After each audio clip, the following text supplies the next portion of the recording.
Hello, and welcome to Red Rock Relationships, a podcast about communication. Let's unpack the relationships that we encounter in our daily lives and learn about what makes them tick. And now your host for Red Rock Relationships, Dr. James B. Stein. Well, we're back in action, and sad to say that we're here for our second season finale. As I mentioned last week, we will be doing some small summer projects, a couple of round tables with previous guests and new folks alike.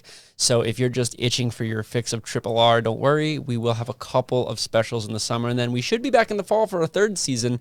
We've got some ideas brewing in the chamber, but before we get to all that, we need to finish off the second season. And so I figured a good way to do that is to discuss some of the things that many of the listeners at home deal with every day in peer-to-peer relationships, especially with things kind of opening back up after the coronavirus. Those relationships are going to become a little bit more predominant in society. And to help me do that, we have the still currently Dean of Student Affairs and newly elected VP of Student Affairs, Beatty. Thank you so much for joining us for our second in-person episode in a row. Yeah, this is exciting. And when I received the invitation several months ago, I thought, whoa, it's going to be here before we know it. And I was hoping that the pandemic would be winding down. And so we're excited. I'm excited to be here. Thank you for having me. Yeah, no, glad to have you here. And things are winding down. We're doing a little bit better. I got my very first dose of the Fauci ouchie yesterday. I love that. And my shoulder's a little sore, but we're doing okay. So it's good. Things are looking up. And as a result, we're going to see a lot more of returning to quote unquote normal. And for college students, that means a lot more fraternizing. Before we talk about all that, I'm hoping you can just give us a little bit of information about yourself, kind of like who you are, where you're from, how you ended up here, and what got you so interested in the position you find yourself in now. Sure, that'd be great. So I've worked actually in the field of student affairs for about 30 years. Started out actually my higher education journey as a student here at Dixie State, and then transferred, back then junior college had to transfer, went to SUU, got my bachelor's degree there, did a couple of master's degrees in education, educational administration, and now doctoral work at North Central University in organizational leadership. So spent my entire career, over 30 years, in student affairs, and worked as an advisor to student government, working a lot with different clubs and organizations, working with some recruitment, both nationally and internationally, productions, performances, that kind of thing with recruitment, and then became an assistant dean and then a dean for Utah State University Eastern. And then the last 13 years here as a dean of students until 2 weeks ago, and now the new vice president of student affairs. So that's my career. That's the final step of the career. So 3 decades in higher education. I did it.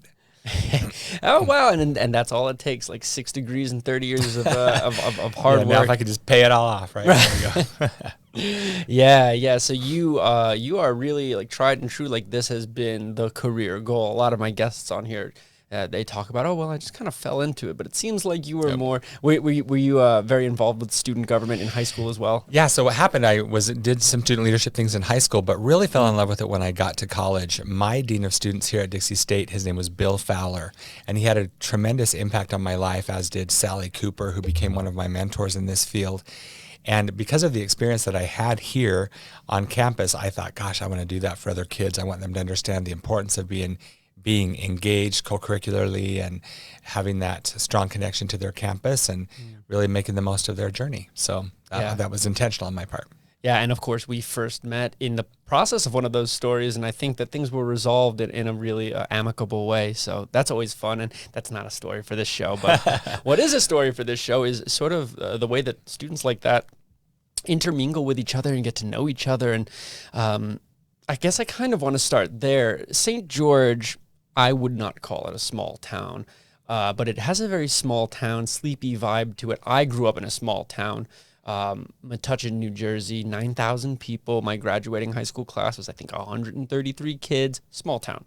And in a lot of towns that are small or that have that small town vibe, we often see people with these very tightly knit friend groups, people who they follow through middle school, high school, and then, whatever happens after that.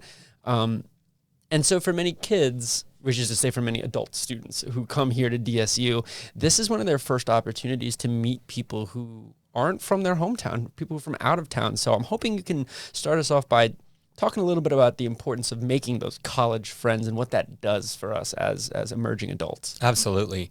You know what's really interesting is I tell students multiple times throughout the year that their greatest friends are probably going to be those friends that they make during their time in college, because they come in having had the high school experience, many of them in a small town, where they think, oh, my best friend in high school is going to be my best friend forever. But then you go through some really interesting, fun experiences in college, whether that's with a new roommate that you meet in college, someone that you meet in a club or organization, on an intramural team, working for the yearbook or radio station, television station, in student government, on a homecoming committee, in a performance group, whatever. Those become kind of the more lifelong friends. And so I like to tell kids that I try to teach them a skill that I believe in, that I've heard about, called questioning. So when you meet someone new and you're asking questions and you're getting to know them, try not to immediately turn it back to yourself. Because what happens is you'll say, so, hey, where are you from? And the new students say, oh, I'm from San Diego. And then the student asking the question will often say, oh my gosh, I love San Diego. I've been to San Diego. Right. I know somebody. So now the question is not about the other person anymore. Now it's about me, because I'm saying I.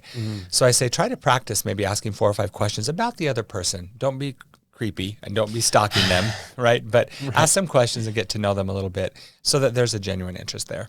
Okay, follow-up questions are a good thing. We love follow-up questions on this show. Speaking of follow-up questions, I have one for you. We talk on this show, mostly about dating relationships, romantic relationships, friends with benefits relationships, a lot of stuff that you would typically experience while you're in college. And so, I could have each individual student on this show to kind of break down their dating experience. And in my classes, I talk a lot with my students about what their experiences are like, which I think is important. What I'm wondering is, you have more of a macro view of student life. So I'm wondering if you can kind of perch from that pillar, if you will, if you can explain what you see college dating here at DSU to be like. How does that function under your watching eye? Oh, cool question. First of all, like I mentioned earlier, I've worked in higher ed for a long time, and so dating itself has changed. The generation now, they don't even like to say the word date or dating. Okay, so for us to be having a conversation about dating, they're freaking out. They say, well, I want to hang out. I'll just hang out. Well, let's just be friends and hang out. The problem with that is if you're not viewing the dating relationship as something you're intentionally doing, for example, if a student is going to ask another student out on a date, then somebody's assuming that somebody's planning something for them to do. Otherwise, you're going into this with no direction, nothing to do. And I've noticed in the past, I would say 15 years, that dating that I saw during the first half of my career has dramatically changed. So now, looking at the big picture, these students, they just want to hang out. And they want to do a lot of times things in just groups and then kind of just see who I end up with, right? Who am I going to be with? And there's not a lot of planning. And so as a result, the relationship gets off to a little bit of a rocky start because there's no strong foundation. There's no one saying, hey, I want to be with you. And so I'm planning something for us to do, whatever it is. I mean, here we're going to go on a hike, but we're going to plan where we're going. Sure. We're going to plan where we're eating. We're going to plan what we're doing. So I think that's probably the biggest change that I've noticed. Interesting. So I think about that lack of planning too. I think some of it is strategic. I think that especially with Gen Zers, people don't really want to nail down or hammer down any one specific type of relationship that they're involved in. But I think you touch on a note that we've been through on the show a few times, which is the importance of being very direct in terms of your intentions. And if your intentions are unknown, you can be direct about that too, right? You can kind of say, well, yeah, I would like to hang out with you, but I don't really have any plans or big future deals. And so even just expressing that can go a long way. I want to kind of stay in that realm because that's, of course, the thing that I very most like to talk about. Do you see a lot of, you said dating has changed. Do you see a lot of traditional, I guess, romantic, exclusive, committed relationships here in high school, or is it, you're shaking your head no, is it a little bit more transient? Yeah, so the problem is that just generally, I've noticed, I would say in the last 10 to 15 years, students have become so immersed in technology that they just don't socialize well. They don't communicate well and or that effectively, because they will text someone who's sitting next to them. Well, why don't you just talk to them? Right? They're there and they feel more comfortable. And I actually confronted a student and I said, why are you doing that? Why are you asking a question of that person through a text message when they're just there? And they said, well, because then I can like think about my response for a second. I don't have to like immediately respond. I can I can review what I've written and make sure it's exactly what I want. So I think that part of what's happening is they're not comfortable and so as a result, going back to your question, do I see a lot of intentional dating and relationships and romantic involvement? No. And I think the funny thing is that I think everybody wants that. Everybody wants that kind of connection, but they don't know how to do it very well, very effectively. Yeah, and some of the and the data that I've collected is all from Arizona State, but in those data, those students have similar patterns of these are the things that I want, and I want these very specific things, and I just, for the life of me, I just don't know what strategies can be used to get them, especially when you talk about students who are in those more casual friends with benefits types relationships. You see them, a lot of them do the thing where they sort of take what they can get, and we talked about that on this show, and it's actually kind of upsetting. But at the same time, it does leave students open up to, the lack of commitment leaves them open to more experiences. I would hope, at least. So I think that there's some give and take there. It's interesting. In my job as a dean of students, those students will frequently be in my office and really confused because all of a sudden they've realized, wow, I really do have feelings for this person. I wasn't intending to, but things have happened, and now he or she is not interested in me.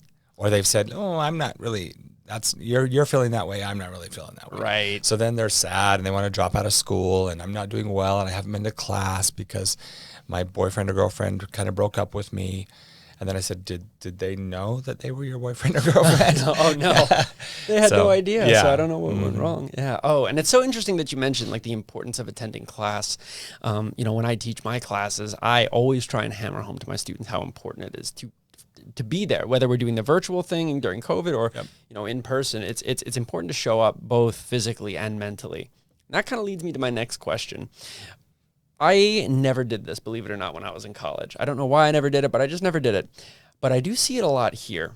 Students will take a class with their partner, with their husband, their wife, their girlfriend, their boyfriend, or just with a friend. For example, I'll have a student athlete sign up for the class. And then 2 days later, right before the ad drop period is over, 2 more athletes who happen to be on that same team will sign up for the class. And I'm not going to call my students out, but I know what's going on, right? They take it to say, okay, this one seems good. You should take this class with this, right? So, and I take that as a compliment. All right. Tough to get into your classes. But I worry that taking a class simply because someone is already in that class could be helpful in some ways, but also quite harmful. So I'm wondering if you can speak to some of those benefits and drawbacks. Yeah, of course. First of all, if at all possible, I would discourage that for a couple of reasons. First of all, a lot of times if that's a person you're with a lot already, then you kind of need a break so that you can enjoy the time when you're together more, whether you are athletes together or you are romantically involved or friends or even roommates. Sometimes it puts added stress on the relationship that I think is unwise. Unfortunately, though, we do have here a large number of, for example, first-generation students who it's very expensive. And so sometimes they are thinking, gosh, I need to take this class, and my roommate does as well, or my friend, or my boyfriend, girlfriend, whoever it is. So maybe if we took it together, we could just share a book. We don't have to buy one book. Oh, okay. And so it's much more complicated. But if at all possible, I discourage it just because I think it gives you something to look forward to, right? So I can go to class, and now when I'm alone with that person later that I'm close to, whether, again, it's an athlete or a friend, we can have conversations about what I'm learning in my class, and then we can talk about it like, oh my gosh, Dr. Stein told me this today, or on and on and on. We can have conversations, whereas the other person's like, I'm in the class too, like I already knew that, right? See what I'm saying? I mean, okay, real talk, I would be thrilled if students went back to their dorms and said, "You'll never guess what I learned in Com 3010 today." No, they do. They do. They? I Yeah. hope that they do. Because I they never tell me did. that. Sometimes they come in my office and will say something like, well, we were talking about this topic and this came up today and my professor said this.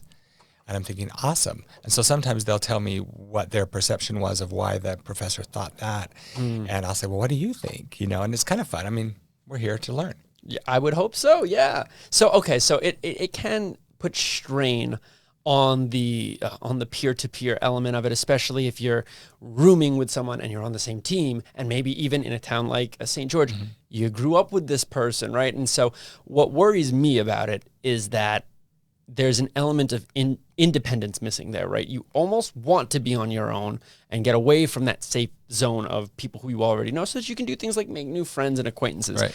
But tell me, are there benefits from taking a class with a friend or, with your partner or whatever the case? I mean, I'm sure there are. I think you could argue it both ways, honestly. Again, some of those same conversations could happen outside of class, but it's really interesting because this may come to as a shock to you, but sometimes college students today are not exactly honest. They sometimes plagiarize or even cheat. Oh, no. I know, shock. Whoa. And so what happens is I have seen over my career that the propensity or the possibility of that increased academic dishonesty will almost always come from people who have that really close relationship outside of the classroom. Because if I only know you as we are students in the same class, chances of us being academically dishonest and helping each other cheat or whatever is probably quite low. But if we are really good friends and roommates and on the same team or we work at the same place or whatever, and we're in the same class, we're like, hey, help me out here, Right. So a lot of the issues that I've dealt with over my career, so I think that the benefits are probably there, but I think they're fewer or less common. Interesting. Oh yeah, I didn't even think about the whole plagiarism thing. Yeah. And I really get on my students about plagiarism. I won't lie. So that's just one more thing to get on them about. Interesting. Yeah. Okay. All right. The last thing I wanted to bring up, and I think this might strike both a professional and a personal note with you because, I know you have at least one kid who's a student here. Graduating this semester. Graduating this semester. That's exciting. Okay. What role do you feel like parents should have as their now adult children venture out of the role of being, okay, my house, my rules, like you live under me, I take care of you. What role do you think parents should have as their kids move on to college? And so like what I'm asking is, to what extent should or should not parents do the whole helicopter thing? And okay, what's here's that the look thing. like? Oh my gosh, I'm so glad we're talking about this because parents, if you're listening, let your children be adults. I cannot stress it enough. I don't even call them I don't call them helicopter parents anymore. I call them lawnmower parents. Really? Just get out of the way. I'm clearing a path for my child. Oh no! They just want to make things. They don't just hover. They now in the past 2 or 3 years, they just want to make life easy for the kids. And from what I've seen, unfortunately, that has led to extraordinarily high rates of depression, anxiety, suicidal ideation. Yikes. Because these students, they don't know how to confront problems or how to address conflict because their parents have always done it for them. Right. So they don't even know how to do it. If they're having a problem with a professor, who calls the professor? The parent. Who calls the dean of students? The parent. Then the parent's mad when I say, I'm sorry, FERPA rule, I can't speak to you about this. Right. Yeah, it's not high school anymore. Yeah. And so then the parents get mad. Well, I signed the FERPA form. I'm like, yeah, but your son or daughter took it off. And so they, and they get really upset. So my advice would be parents support, but I call it, when I talk to parents, I call it the 3 bears, the Goldilocks analogy. Not too much, not too little, just right. We need to, because parents that are calling their kids 3, 4, or 5 times a day, too much. That's too much. And then other parents are like, well, they talk to their child and say, yeah, and just, oh, sorry I haven't spoken to you, but I wanted you to know Dad's going to be okay. It looks like he's going to survive. The kid's like, what? I haven't talked to my mom for 3 months and my dad almost died. Wow. It's too little. So you got to kind of find that just right. And, but let the students learn to adult, let them be resilient and learn to cope on their own. Yeah, and we actually talked about resiliency just a couple of weeks ago with a different guest. I want to stay here. We do have a few minutes left, so I want to stay in this realm in talking about the role that, new budding adult students have with their parents, because, maybe I'm just on that because we talked about attachment theory in my class today, but these are really the first bonds that we form as children and as toddlers with our primary caregiver. And so I think about, as we move on into adulthood, that initial attachment is going to then later inform those relationships. So what role do you think students can play in this? Not just because, parents, okay, great, be supportive, not too much, not too little, Goldilocks zone, right?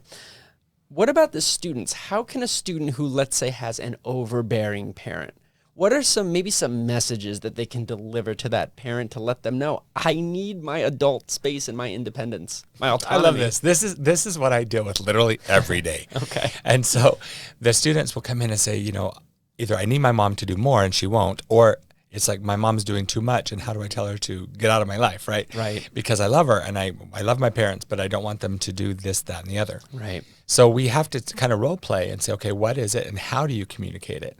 So first of all, boundaries. You have to have boundaries. And so it's okay to say, Mom, thanks so much for doing that. I think I got this. And let me try it on my own. And if I can't, I'll let you know. Right? Okay. I'll reach out to you. So you kind of put that boundary up, and I tell the students, let's practice that a little bit. And so I'll say, I'll play the parent because I am one. And we kind of will role play in my office just a little bit about what those conversations will look like based upon what the student wants. Okay. Because again, every student's different. So by establishing those boundaries and then also saying, hey, Mom, I don't know if we need to talk, 5 times a day. Maybe just like every night I can shoot you a text and let you know how my day's going or whatever. Start there and establish the boundaries. Okay, so what I'm hearing is specificity matters, right? Be very specific with these requests. I remember when I was in college, I had some friends luckily my parents were good about giving me space, but I had some friends whose parents were quite overbearing because they were nervous, right? Because they were going through kind of the whole empty nest syndrome. Their kid was away for the first time, and so they were often struggling with this idea of like, I want to tell my parents, leave me alone, without telling them to leave me alone, like without being hurting offensive. their feelings. Right. Yeah. So it's a tough balance to strike. And, I think fortunately most parents have the best interests for their kids in mind. And I think that most students understand that their parents only want to help.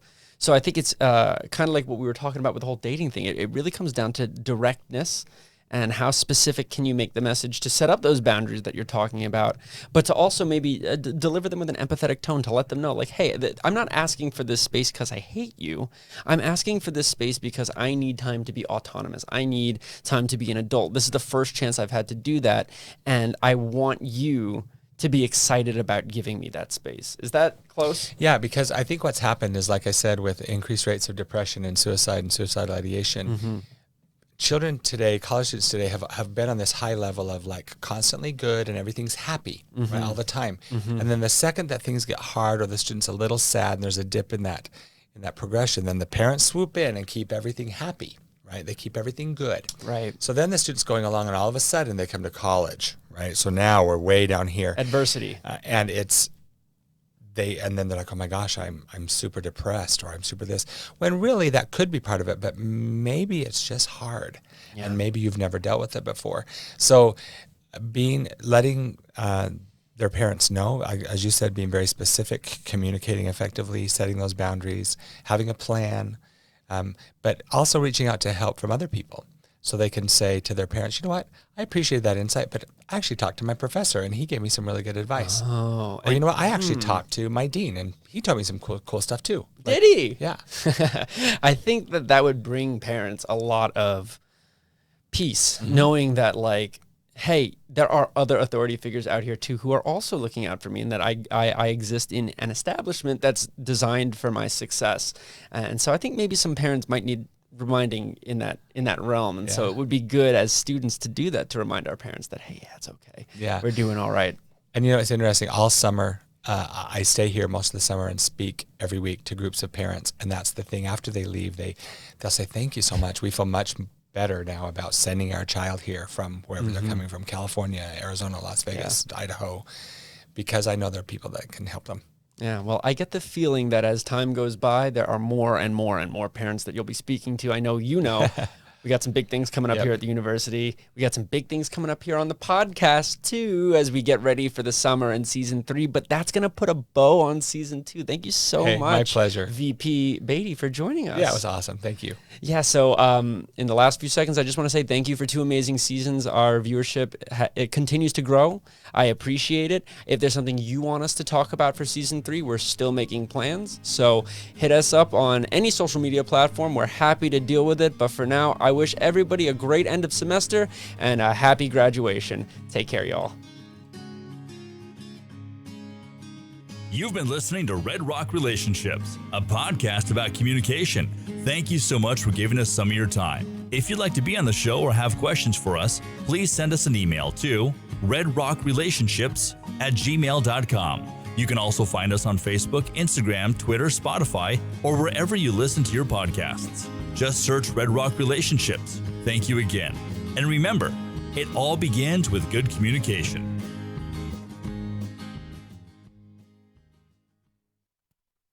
This has been a production from a podcast studio.